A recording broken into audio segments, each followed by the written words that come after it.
এই টেম্পারেচার কন্ট্রোলারে যদি পিটি 100 আমরা সেট করতে চাই, কারণ যে টাইপ হতে পারে, পিটিটা 100 হতে পারে অথবা 4 to 20 মিলি হতে পারে। তো আমার প্রয়োজন অনুযায়ী আমি প্যারামিটারটা সেট করে নেব। তাহলে সেট বাটনটা কয়েক সেকেন্ড ধরে রাখতে হবে যতক্ষণ পর্যন্ত পাসওয়ার্ড লেখা না আসে। যদি পাসওয়ার্ড লেখা আসে তাহলে এখানে পাসওয়ার্ড হবে 73। আমরা 73-তে যাই, 73 সেট। সেট বেজে গিয়ে পুনরায় সেট।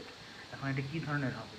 এটা পিটি 100 যদি হয় তাহলে পিটি 1, এটা হচ্ছে পিটি 100। আর যদি ভিন্ন হয়, বিভিন্ন টাইপের আছে, 5 0 থেকে 10 ভোল্ট হয়, অথবা 0 to 20 মিলি হয়, 4 to 20 মিলি হয়। এখানে যে টাইপ হতে পারে, টাইপের উপর বেস করে আমি এখানে সেট করি। যেহেতু পিটি 100 তাহলে আমি পিটি 100 আমি এখানে সেট করে।